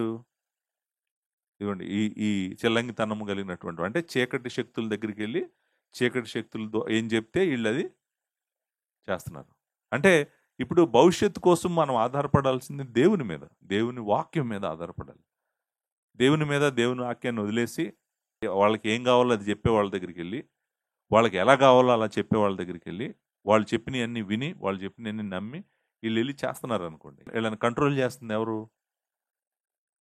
చీకటి శక్తులు, అపవాది, దుష్టుడి చేతిలో ఉన్నారు వీళ్ళు నిజానికి. సో ఆ చీకటి శక్తుల చేతుల్లో ఉండి ఆ చీకటి శక్తులు చెప్పినట్టుగా వీళ్ళు చేస్తూ ఉన్నారు. దేనికోసం చేస్తున్నారంటే వీళ్ళు భవిష్యత్తు తెలుసుకోవటం కోసము, వేరే వాళ్ళ జీవితాలు నాశనం పవర్ కోసము, అలాగే కంట్రోల్ చేయడం కోసం, వేరే వాళ్ళని కంట్రోల్ చేయడం కోసం. అంతే కదా, క్షుద్ర విత్తుల ద్వారా ఏం చేయడానికి ప్రయత్నం చేస్తారు? వేరే వాళ్ళ మీద, వేరే వాళ్ళని కంట్రోల్ చేయడానికి ప్రయత్నం చేస్తారు. సో ఇవే బేసికల్గా వీళ్ళు చేస్తున్నారంట. ఈ డెమానిక్ ఫోర్సెస్తో కలిసి వీళ్ళు చేస్తున్నారు అనేటువంటిది మాత్రం చాలా స్పష్టంగా కనపడుతుంది. దేవుని వాక్యం మాత్రం దీనికి అంగీకరించట్లేదు. ఆ దేవుని వాక్యము ఇది చేయటము తప్పు, వేసిగా ఉండటము తప్పు, అలాగే ఇలా చేయటం కూడా తప్పు. సో చెల్లంగితనం చేశారంట. జ్ఞానం గలదానివై జారత్వము చెల్లంగితనము ఈ రెండు వాడు ఏం చేశారంటే వీళ్ళు రెండింటిని, అంటే వీళ్ళు వేసి అవటానికి, చెల్లంగితనమందు జ్ఞానం గలవారు కావటానికి కారణం ఏంటంట? జనాంగముల మీద చెల్లంగితనం జరిగించి సంసారములను అమ్మివేసిన దాన అనే మాట ఉన్నాడు కదా. అంటే అర్థం ఏంటంటే ప్రజలను, దేశాలను మోసం చేసి వాళ్ళను నాశనం చేశారంట. సో వీళ్ళు నాశనం చేయడం కోసం వాళ్ళ దగ్గర ఉన్న సంపదని, అందాన్ని అంతటిని వాడారంట. వాడి వీళ్ళు వాళ్ళ జీవితాలను నాశనం చేశారు. అమ్మివేయటం అంటే మీకు తెలుసు కదా. అమ్మివేయటము అంటే వాళ్ళకున్న సంపద అంతా కూడా పోతుంది. ఇంకా వాళ్ళని తీసుకెళ్ళి వేరే దేశాల్లో ఎక్కడో పడేస్తారు, బానిసలుగా పంపించేస్తారు, స్లేవ్స్గా వెళ్ళిపోతారు వాళ్ళు. అలా ఎంతమంది కుటుంబాలని, మరి తల్లిదండ్రుల దగ్గర నుంచి పిల్లల దగ్గర నుంచి తల్లిదండ్రులను లాగేసుకొని ఎంతమంది జీవితాలను నాశనం చేశారో తెలియదు ఈ స్లేవరీలో. సో పట్టుకొని వాళ్ళ జీవితాలను నాశనం చేసి పాడు చేశారు. పాడు చేయడానికి వీళ్ళు వాడినటువంటిది ఏంటంటే వాళ్ళ అందం చూపించి వేరే వాళ్ళ జీవితాలను నాశనం చేశారు. అంతేకాదు వాళ్ళకు ఉన్నటువంటి ఆ చెల్లంగితనం అనే జ్ఞానం వాడి వేరే వాళ్ళ జీవితాలను నాశనం చేశారు. సో ఇక్కడ మనకి అట్లీస్ట్ 4వ వచనంలో ఇంకొక 3 పాపాలు కనపడినాయి. 1 వాళ్ళు వేశ్యగా ఉన్నారు, 2 చెల్లంగితనము, 3 అమ్మేయటం, వేరే వాళ్ళ దేశాలను పట్టుకొని వాళ్ళని మోసం చేసి వాళ్ళ జీవితాలను పాడు చేయటం అనేటువంటిది వీళ్ళు చేసినటువంటి పాపాలు. మొత్తము 7 సిన్స్ లిస్ట్ చేసాం మనం కదా. 7, మొదటి వచనంలో 4 ఉన్నాయి, 4వ వచనంలో 3 ఉన్నాయి. అది వేశ్య జారత్వం చేస్తుంది కాబట్టి జారత్వం అనేది ఇంకొక లక్షణంగా చెప్పాల్సిన అవసరం లేదు. వేశ్య ఏం చేస్తుంది? జారత్వం చేస్తుంది. అలాగే చెల్లంగితనము ఏం చేస్తుంది? మోసం చేస్తుంది. నిజానికి అమ్మివేసిన దానం అనే దాన్ని వెనకాల మోసం చేసి అమ్మేస్తున్నారు అనమాట, అమ్మేశారు అనేటువంటిది మనము చూస్తాం. సో ఇక్కడ మనకు అర్థమవుతుంది ఏంటంటే ఈ సిన్స్, ఈ పాపాలు జాగ్రత్తగా మీరు గుర్తిస్తే కనుక వేరే వాళ్ళ జీవితాలను పాడు చేయటం, తర్వాత వేరే వాళ్ళ ఆస్తిని లాక్కోవటము, అంతేకాదు వేరే వాళ్ళను మోసం చేయటము, వేరే వాళ్ళ మీద పడి వాళ్ళని నాశనం చేయటము, వేరే వాళ్ళకి ఏదో ఇస్తానని చెప్పి మన దగ్గర ఉన్నవి చూపించి దగ్గరికి తీసుకొని వాళ్ళని పాడు చేయటము, తర్వాత వేరే వాళ్ళని కంట్రోల్ చేయటము, వేరే వాళ్ళని అమ్మేసేయటం. సో ఇవి ఈ పట్టణం చేసినటువంటి పాపాలు. సో నాశనం అయిపోవటానికి గల కారణము ఏంటంటే ఈ పట్టణము, ఈ సామ్రాజ్యము దేవునికి వ్యతిరేకంగా పాపము చేసింది. వీళ్ళు అనుకోవచ్చు దేవుడు ఎవరు? మాకే చాలామంది దేవతలు ఉన్నారు, దేవుడు ఎవరు? మా దేవతలు ఎదుట, మా దేవుళ్ళు ఎదుట ఎవరైనా నిలబడగలరా అని అడిగాడు కదా రబ్షాకే. హిజ్కియా దగ్గరికి వచ్చి ఏమడిగాడు? అషూరు సామ్రాజ్యం ఎదుట ఎవరైనా, ఏ దేవుళ్ళైనా, ఏ దేవతలైనా నిలబడ్డారా? ఇప్పుడు నిజమైన దేవుడే వస్తున్నాడు. నిజమైన దేవుడే వచ్చి వీళ్ళని మొత్తం నాశనం చేయబోతున్నాడు. దానికి కారణం కూడా చెప్పాడు. ఎందుకు వీళ్ళని నాశనం చేస్తానంటే, చూడండి దేవుడు ఇంతకుముందు యోనాని పంపించాడు కదా ఇదే పట్టణానికి. యోనాని పంపించి మీ బలాత్కారము, మీ పాపము మీరు ఆపండి అన్నాడు. పశ్చాత్తాపడండి అన్నాడు. వాళ్ళు పశ్చాత్తాపడ్డారు. దేవుడు తన కోపం నుంచి ఆగాడు. నేను అనుకుంటాను ఈయన మెసేజ్ చెప్పినప్పుడు వీళ్ళ దగ్గరికి వెళ్ళి ఉంటుంది పట్టణానికి. నాకు తెలిసి వీళ్ళు ఆగి ఉండరు. దేవుడు సామ్రాజ్యాన్ని ప్రశ్నించి ఉంటారు. ముందే చెప్తున్నాడు దేవుడు. చూడండి, దేవుడు చేయటానికి ముందే చెప్తున్నాడు. మీ ఇష్టానుసారంగా బ్రతికితే మీరు తీర్పులో నిలబడతారని మనకు చెప్పట్లేదా? ముందే చెప్పట్లేదా మనకి? ముందే చెప్తున్నాడు దేవుడు. ముందే చెప్తున్నాడు. లాస్ట్ రోజు సడన్గా వచ్చి మీరు తీర్పులో నిలబడండి అని ఏం అనట్లేదు దేవుడు. ముందే చెప్తున్నాడు. చాలా సమయం ఇస్తున్నాడు మనకి మార్చుకోవటానికి మన జీవితాలు. దగ్గర దగ్గర అదే జరిగింది. అంటే మనం అనుకోవచ్చు నేను అశూరీలంత క్రూరుని కాదు, అశూరీలంత క్రూరాలను కాదు. మీకు తెలియదు మీ హృదయం ఎలాంటిదో. మనిషి హృదయము ఎలాంటిదో మీకు తెలియదు. ఘోరమైనది, అన్నిటికన్నా వ్యాధి కలిగింది. దయచేసి మీరు కూడా, నా రిక్వెస్ట్ ఏంటంటే, మీ జీవితాలను కూడా మీ పాపము నాశనం చేయకముందే మీ హృదయము ఎలా ఉందో దేవుడి ఎదుట పరీక్షించుకోండి. నిజంగా దేవుడి మీద తిరుగుబాటు మీరు చేస్తుంటే దయచేసి ప్రభువా నన్ను క్షమించు అని మీరు అడగండి. సమయం ఉండగానే అడగండి. మీ ఇష్టానుసారంగా మనం చేస్తా ముందుకు వెళ్ళిపోయామంటే దేవుడు చెప్తూ ఉంటాడు, మాట్లాడుతూ ఉంటాడు. విననప్పుడు తప్పకుండా శిక్షని అనుభవిస్తాము. వీళ్ళు అనుభవించబోతున్నారు. నంబర్ 1. ఇది మెయిన్ పాయింట్. యాక్చువల్గా మొదటి 7 వచనాల్లో మెయిన్ పాయింట్ ఏంటంటే వీళ్ళ పాపమే. వీళ్ళు ఎందుకు నాశనం అయిపోయారు? మొదటి అధ్యాయంలో నాశనం చేస్తానన్నాడు. 2వ అధ్యాయంలో ఎలా నాశనం చేశాడో చెప్పాడు. 3వ అధ్యాయంలో ఎందుకు నాశనం చేస్తున్నాడో చెప్తున్నాడు. ఇదిగో ఈ కారణాల వల్ల నేను మిమ్మల్ని నాశనము చేయబోతున్నాను అని చెప్తూ ఈ పాయింట్ అయిపోయింది. ఫస్ట్ పాయింట్ ఎందుకు వీళ్ళు నాశనం అయిపోయారంటే, నంబర్ 1 వాళ్ళు చేసిన పాపం. రెండోది, వీళ్ళు నాశనం అయిపోవడానికి కారణం ఏంటంటే దేవుడు వీళ్ళ మీదకి శత్రువుని దాడి చేయమని పంపించాడు. నాశనం అవ్వాలంటే వీళ్ళ నాశనం చేసేవాళ్ళు రావాలి కదా. రావాలా వద్దా? రెండో కారణం ఏంటంటే వీళ్ళ మీద శత్రువులు చేసినటువంటి దాడి. ఎవరు శత్రువులు? అషూరు సామ్రాజ్యం యొక్క శత్రువులు.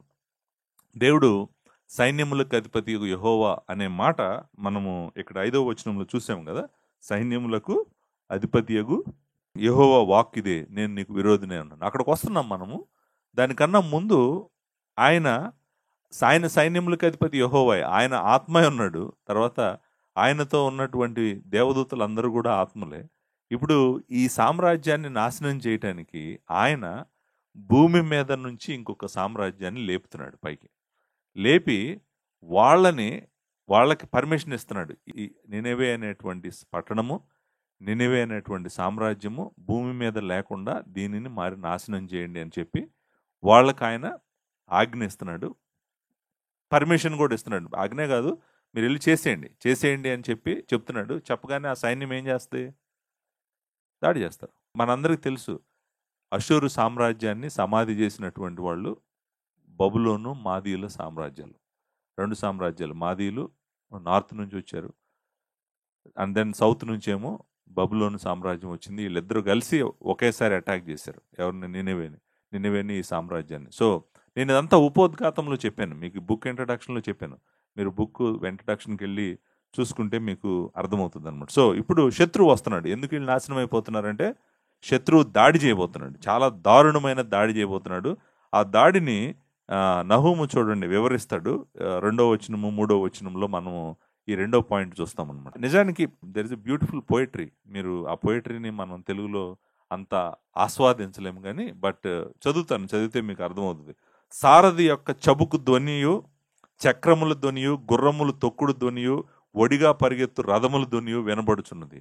ఇప్పుడు మీకు పోయిటరీ ఏమన్నా అర్థమవుతుంది కదా. అక్కడ ఏమంటున్నాడు? ఫస్ట్ సారథి యొక్క చబుకు ధ్వని. చబుకు అంటే ఏంటి? కొరడ కదా. చబుకు అంటే కొట్టేడు. ఇప్పుడు హార్సెస్ని ఇలా అంటుంటాం కదా, దట్ ఈస్ చెబుకు అంటే మనం కొరడా దెబ్బనండి ఏమన్నానండి. సో సారథి అంటే ఏమంటున్నారు? నడిపిస్తున్నాడు కదా గుర్రాలను, నడిపిస్తున్నటువంటి వ్యక్తి కొడుతున్నాడంట, ఆ సౌండ్ వినపడుతుందంట.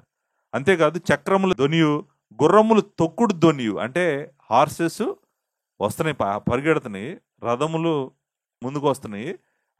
నిజానికి హార్సెస్ మీద ఆయన విప్ అంటారు కదా, ఆ విప్ కూడా తెలుస్తుంది అనమాట. సౌండ్ వింటున్నాడు అంటే అర్థం ఏంటి? ఏం చెప్తున్నాడు మనకి? ఏం చెప్తున్నాడు అంటే వస్తున్నాడు, దాడి చేసేవాళ్ళు ఈ పట్టణం మీదకి, రాజ్యం మీదకి వస్తున్నారంట. వచ్చి అంతేకాదు గుర్రములు తొక్కుడు ధ్వనియు ఒడిగా పరిగెత్తు రథముల ధ్వనియు వినబడుచున్నది. సో మనకంతా పిక్చర్ కనపడుతుంది. అట్లీస్ట్ మీకు సౌండ్ వినపడుతుందో లేదో తెలియదు, కానీ నాకైతే వినపడుతుంది ఆల్రెడీ. ఎలా వినపడుతుంది అంటే అదిగో నాకు గుర్రాలు ఏం చేస్తున్నాయో తెలుస్తుంది, తర్వాత ఆ కొట్టే ఆయన ఎలా కొడుతున్నాడో తెలుస్తుంది, రథాలు ఎలా పరిగెడుతున్నాయో తెలుస్తుంది, అన్నీ తెలుస్తుంది. అంటే అర్థం ఏంటంటే వచ్చేస్తున్నారు, ఇంకా టైం లేదు, శత్రువులు దగ్గరికి వచ్చేస్తున్నారు. అంతేకాదంట రౌతులు ఒడిగా. ఇప్పుడు ఎవరుంటారు గుర్రాల మీద? రౌతులే కదా ఉండేది. గుర్రాల మీద ఎవరున్నారు? రౌతులు ఒడిగా పరిగెత్తుచున్నారు, ఖడ్గములు తలతలలాడుచున్నవి. చూడండి, ఇది నేను అంటాను కదా, ఖడ్గాలు మరి అందరి దగ్గర ఏమున్నాయి? ఖడ్గాలు ఉన్నాయి. ఖడ్గాలు ఎలా ఉన్నాయంట? తలతల మెరుస్తున్నాయి అంట. ఈటెలు తలతలలాడుచున్నవి, ఈటెలు అంట మెరుస్తుంది, ఈటెలు మెరుస్తున్నాయి అంట. ఈటెలు మెరవటం కాదు, చాలా మంది హతమవుతున్నారు, చచ్చిన వారి కుప్పలుగా పడి ఉన్నాయి, పీనుగులకు లెక్కే లేదు, పీనుగులు కాలికి తగిలి జనులు తొట్టిల్చున్నారు. చూడండి అసలు పిక్చర్ చూడండి ఎలా ఉందో. ఇంకా ఈ పట్టణము ఇప్పుడు వీళ్ళు ఇదే చేశారు కదా ఎగ్జాక్ట్గా. వీళ్ళు వేరే వాళ్ళకి ఏం చేశారు? ఇదే చేశారు. తిరిగి వాళ్ళ దగ్గరికి అదే వచ్చింది. రక్తం చిందించారు కాబట్టి రక్తము చిందుతుంది అనమాట. ఏ పట్టణము నరహత్య చేసి కట్టిందో ఆ పట్టణం నిండా ఇప్పుడు ఏమున్నాయి? డెడ్ బాడీస్ ఉన్నాయి. ఆ డెడ్ బాడీసే కదా మనం చూస్తుంది. చచ్చిన వారు కుప్పలుగా పడి ఉన్నారు. వాళ్ళు చంపి మేబీ వాళ్ళకి అడ్డం లేకుండా కుప్పలేస్తున్నారేమో, చంపేసి పట్టణంలో అందరిని చంపేసి కుప్పలేస్తున్నారంట. పీనుగులకు లెక్కే. పీనుగులు అంటే తెలుసు కదా, కార్ప్సెస్, డెడ్ కార్ప్సెస్. మేబీ వాటికి కూడా లెక్కే లేదంట. పీనుగులు కాలికి తగిలి జనులు తొట్టిల్చున్నారు. అయిపోయింది. సో అంటే 2వ అధ్యాయంలో మనకి ఇంత గ్రాఫిక్స్ లేవు. 2వ అధ్యాయంలో ఎంత కలర్ఫుల్గా మనం చదవలేదు. 2వ అధ్యాయంలో సడన్గా వాళ్ళు లోపలికి వచ్చారు, పట్టణంలోకి బ్రీచ్ అయింది, వాటర్ బ్రీచ్ అయింది, మా పట్టణం అంతా కూడా నాశనం చేసేసాడు దేవుడు అని చదువుతున్నాం. కానీ అసలు యాక్చువల్గా ఆ రోజు అప్పుడు ఏం జరిగిందో చెప్తున్నాడు. 3వ అధ్యాయంలో ఏం జరగబోతుందో చెప్తున్నాడు. సో వీళ్ళు పట్టణం మీదకి వెళ్ళి అందరిని చంపి కుప్పలేసారు. ఆఖరికి వీళ్ళని ఏం చేశాడు దేవుడు? వీళ్ళందరిని చంపి వీళ్ళని కూడా కుప్పలేసాడు. సో దాడి జరిగింది వీళ్ళ మీద, సీరియస్ దాడి జరిగింది. శత్రువు వచ్చి వీళ్ళని నాశనం చేసి మొత్తం పట్టణం అంతా పట్టుకొని పట్టణంలో ఉన్న వాళ్ళందరినీ చంపేశారు. అయిపోయింది. వాళ్ళు చూడండి, శత్రువు వీళ్ళు ఏం చేశారంటే వీళ్ళకి ఏం జాలి ఉండదు. వారిలో తల్లి తండ్రి పిల్లలు ఏముండదు, అందరినీ చంపుతారు. చిన్నపిల్లల్ని అయితే బండకేసి కొడతారు. చాలా రూత్లెస్గా ఉంటుంది అన్నమాట. ఆ పిక్చరు వినటానికే మనం ఊహించలేము. వీళ్ళు చేశారు అదంతా, ఆఖరికి వాళ్ళ మీదకే వచ్చింది. వాళ్ళు ఏం చేశారో ఎగ్జాక్ట్గా వాళ్ళకి అదే చేశాడు దేవుడు. అదే మనం ఏం చేస్తామో తిరిగి మనకు అదే చేస్తాడు. చెడు విత్తామంటే చెడే కోస్తాం. దేవుడు ఎగ్జాక్ట్గా అదే ఇస్తాడు. సో అదే ఇచ్చాడు వీళ్ళకి. వీళ్ళు ఏం చేసిందే ఎగ్జాక్ట్గా అదే ఇచ్చాడు. వీళ్ళ నాశనానికి మొదటి కారణం వీళ్ళ పాపము. సో పాపము ఏది కోరుకుంది? తీర్పుని, శిక్షను కోరుకుంది. సో శిక్ష చేయడానికి ఎవరిని తీసుకొచ్చాడు దేవుడు? 2 సైన్యాలను తీసుకొచ్చాడు. వచ్చారు, అయిపోయింది మొత్తం. ఇప్పుడు పట్టణం వరకే మీరు చూడకూడదు. సామ్రాజ్యం మొత్తం ఎన్ని పట్టణాలను వాళ్ళు నాశనం చేసుకుంటా నినివే దగ్గరికి వచ్చారు. నినివే దగ్గరికి వచ్చేటప్పటికి ఆల్రెడీ సామ్రాజ్యం చాలా వరకు అయిపోయింది. లాస్ట్ పట్టణం కదా, క్యాపిటల్ సిటీ కదా, ఆ క్యాపిటల్ సిటీని కూడా ఇప్పుడు అయిపోయింది. ఇప్పుడు మాట్లాడుతున్న 3వ అధ్యాయం క్యాపిటల్ సిటీ గురించి. మిగిలిన చిన్న చిన్న పట్టణాలు, అషూరు, మిగిలిన పట్టణాల గురించి మాట్లాడలేదు, క్యాపిటల్ సిటీ గురించే మాట్లాడుతున్నాడు. 3వ రీజన్ ఎందుకు పట్టణం నాశనం అయిపోవడానికి 3వ కారణము అని నేను అనుకుంటాను. ప్రాముఖ్యమైన కారణము దేవుడు. 3వ కారణం ఎవరు? వీళ్ళ నాశనం చేసింది ఎవరు? దేవుడే కదా. దేవుడు కాదా? దేవుడే నాశనం చేశాడు. దేవుడే నాశనం చేశాడు. ఎందుకంటే ఆయన ఏమంటాడో తెలుసా? నువ్వు చేసినవన్నీ నేను చూస్తున్నాను. నేను నీకు శత్రువుగా ఉన్నాను. God is the real enemy. వీళ్ళు కాదు రియల్ ఎనిమీస్. ఎవరైతే చంపారో, చంపడానికి వచ్చారో వాళ్ళు కాదు రియల్ ఎనిమీస్. రియల్ ఎనిమీ ఎవరు వీళ్ళకి? దేవుడు. ఎవరు పంపించారు వాళ్ళని? దేవుడు పంపించాడు. అందుకే వాళ్ళు వచ్చారు. వాళ్ళు వచ్చి నాశనం చేశారు. సో ఇక్కడ మనము 5వ వచనము, 6వ వచనము, 7వ వచనంలో దేవుడే నిజంగా ఇదంతా చేయించాడు అనేటువంటిది మనకి అర్థమవుతుంది అనమాట. 5వ వచనం చూడండి. మీరు మళ్ళీ ఇలా అడగండి. ఏంటంటే దేవుడు శిక్షిస్తాడా? దేవుడు వేరే వాళ్ళ మీద కోపం వస్తుందా? వేరే వాళ్ళని పనిష్ చేస్తాడా? ఇలాంటివి అడగండి. ఎందుకంటే మీరు బైబిల్ చదవండి. బైబిల్ చదివితే మీకే అర్థమవుతుంది. దేవుడు కోపం వస్తుందో లేదో, దేవుడు వేరే వాళ్ళని శిక్షిస్తాడో లేదో. సో ఏం విత్తారో అది కోస్తారో లేదో మీరు బైబిల్ చదవండి. బైబిల్ చదివితే తెలుస్తుంది. సో నిజమైన విరోధి ఎవరు? దేవుడే వీళ్ళు అందుకే అంటాడు 5వ వచనంలో, నీవు చేసిన అధిక జారత్వమును బట్టి సైన్యములకు అధిపతి యెహోవా వాక్కు ఇదే, నేను నీకు విరోధినై ఉన్నాను. నేను నీకు విరోధినై ఉన్నాను అంటాడు. ఇక్కడ ఆ పిక్చర్ కూడా చూడండి, ఇమేజరీ కూడా. నీ చెంగులు నీ ముఖము మీదకెత్తి జనులకు నీ మానమును, రాజ్యములకు నీ అవమానమును నేను బయలుపరుతున్నాను. మనందరికీ తెలుసు ఇక్కడ మాట్లాడుతుంది చెంగుల గురించి కాదు, ముఖము గురించి కాదు, పైకెత్తటం ద్వారా లేకపోతే చూపించడం గురించి కాదు. అదంతా మనకు తెలుసు. అంటే ఇది పిక్చరే కదా. వేశ్య అనేటువంటిది కూడా పిక్చరే. నిజానికి అక్కడ వేశ్య ఎవరు అంటే సామ్రాజ్యమే వేశ్య కదా. సో ఇక్కడ దేవుడు ఏమంటున్నాడంటే, నువ్వు చాలా అందంగా రెడీ అయ్యావు కదా, వేరే వాళ్ళ జీవితాలను నాశనం చేసి చాలా బ్యూటిఫుల్గా రెడీ అయ్యావు కదా, అయితే నేను నిన్ను ఎలా శిక్షిస్తాను చూడు. ఎలా శిక్షిస్తాడంట దేవుడు? నీ చెంగులు నీ ముఖం మీదకి ఎత్తి. మనం తెలుసు కదా, అది అంత అవమానము. ఒక ఒక స్త్రీకి అలా జరిగింది అనుకోండి, చాలా అవమానం కదా. సో దేవుడు ఏమంటున్నాడంటే, ఈ సామ్రాజ్యాన్ని ఒక స్త్రీతో పోలుస్తూ, నేనే నువ్వెవరో అందరికీ చూపిస్తున్నాను. అంటే ఇంక వాళ్ళు చూసిన వాళ్ళకి ఎలా ఉంటుందంటే, నినివేని చూడగానే నీ అవమానమును నేను బయలుపరుతున్నా అంటాడు. అంటే ఇంకా చూసిన వాళ్ళందరూ, ఓకే, ఈ వేసికి చూడు దేవుడు ఏం చేశాడు, ఈ వేసి యొక్క మానము బయటికి కనబడేటట్టు చేశాడు, దేవుడు చూడు ఎలా శిక్షించాడు ఈ పట్టణాన్ని, సామ్రాజ్యాన్ని అని అనుకుంటారంట. 10 మంది ఎదుట నీ మీద మాలిన్యం నేసి నిన్ను అవమానపరిచేదను. అంతే కదా, అందరూ చూస్తుండగా నీ పాపాలు చెప్పి నిన్ను శిక్షించాడు. అంతే కదా, మొత్తం అందరూ వచ్చి అందరు ఎదుటే జరిగింది ఇది. నీ మీద మాలిన్యం వేసి నిన్ను అవమానపరిచేదను. మరి ఎంత అవమానము అయిపోయింది, ఇంక పట్టణమే లేదు. అవమానం ఏంటి? నేను గొప్పవాడిని, వీరుణ్ణి, శూరుణ్ణి అని చెప్పిన అంటే అన్నీ అయిపోయినాయి. ఇంక మాట్లాడటానికి కూడా ఏం లేదు. ఆఖరికి నిజంగా ఇది సమాధి అనేటువంటిది అందరికి కనపడింది. అందరికి కనపడేటట్టు దేవుడు చేశాడు. అంతేకాదు 7వ వచనంలో అంటాడు, అప్పుడు నిన్ను చూసు వారందరూ నీ యొద్ద నుండి పారిపోయి. అంటే చూడండి, నీ యొద్ద నుండి పారిపోయి నినివే పాడైపోయిను, దాని కొరకు అంగలార్చు వారెవరు? నిన్ను ఓదార్చు వారిని ఎక్కడి నుండి పిలుచుకొని వచ్చేదము అందరూ. అప్పుడు ఆ పట్టణాన్ని చూసిన వాళ్ళందరూ కూడా పట్టణంలో ఉండరంట, పారిపోయి నినివే పాడైపోయాను, దాని కొరకు అంగలార్చువారు ఎవరు? ఎంతమంది జీవితాలను ఏడిపించాడు వీళ్ళు, ఎంతమంది జీవితాలను, ఎంతమంది కుటుంబాలను, ఎన్ని రాజ్యాలను, ఎన్ని రాత్రులు, ఎన్ని సంవత్సరాలు, 100 సంవత్సరాలు నాశనం చేసినటువంటి వాళ్ళు. ఆఖరికి వాళ్ళకే దేవుడు అది చూపించినప్పుడు ఎవరు లేరు అంగలార్చేది లేదు, ఏమి లేదు, అయిపోయింది ఇంకా. సో నినివే పాడైపోయాను, దాని కొరకు అంగలార్చువారు ఎవరు? నిన్ను ఓదార్చు వారిని ఎక్కడ నుండి పిలుచుకొని వచ్చేదము అందరూ. ఓదార్చడానికి కూడా ఏం మిగలదు, ఓదార్చేవాళ్ళు లేరు, ఏమీ లేరు. ఇవి క్వశ్చన్స్ ఏంటో తెలుసా? అంటే ఇంక దీనికి అంటే ఇక హోపే లేదు, నిరీక్షణే లేదు, అది అనమాట. అంటే ఇంకా అవకాశమే లేదు, అయిపోయింది. ఇంక నినివే పరిస్థితి మొత్తము ఎండ్ అయిపోయింది. ఈ సామ్రాజ్యమును దేవుడు ఎండ్ చేస్తున్నాడు. ఇప్పుడు చూడండి, 7వ వచనం దగ్గర 3వ అధ్యాయం ఆగిందనుకోండి. 7వ వచనం దగ్గర 3వ అధ్యాయం ఆగిందనుకోండి, అంటే 19వ వచనం వరకు వెళ్లకుండా. ఇప్పుడు ఇది నినివే పట్టణం కానీ, అస్సురు సామ్రాజ్యం కానీ 3వ అధ్యాయం 7వ వచనం వరకు చదివారు అనుకోండి, మేబీ ఎగతాళి చేస్తారేమో.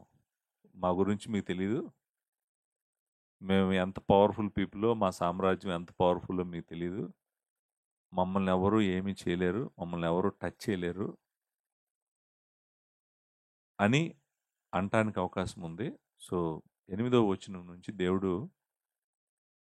వాళ్ళకి చెప్తాడు, మీరు ఎంత బలవంతులైనా, మీకు ఎంతున్నా, ఎంత సామ్రాజ్యమైనా, ఎంత శక్తి ఉన్నా, ఎంత బలం ఉన్నా, మీరు ఎవరైనా కూడా నేను చేయాలనుకున్నది నేను చేస్తాను, మీరు ఆపలేరు. సో సో తప్పకుండా మీ నాశనం వస్తుంది అనేటువంటిది 8వ వచనం నుంచి 19వ వచనం వరకు మనము చూడబోతున్నాం. చూడండి, నినివే పడిపోయినప్పుడు 19వ వచనం చూడండి. 19వ వచనంలో చూస్తే మనకి వాళ్ళ పరిస్థితి ఎలా ఉందో తెలుస్తుంది. నీకు తగిలిన దెబ్బ బహు చెడ్డది, నీ గాయమునకు చికిత్స ఎవడును చేయజాలడు. జనులందరూ ఎడతెగక నీ చేత హింస నొందిరి, నిన్ను గూర్చిన వార్త వినువారందరూ నీ విషయమై చప్పట్లు కొట్టుదురు. సో అక్కడే అంటే కన్క్లూజన్ ఎలా ఉందంటే, ఫర్ ష్యూర్ నువ్వు ఎంత పవర్ఫుల్ అయినా అను, నువ్వు నిన్ను మాత్రం సమాధి చేసేదాకా వదిలిపెట్టను.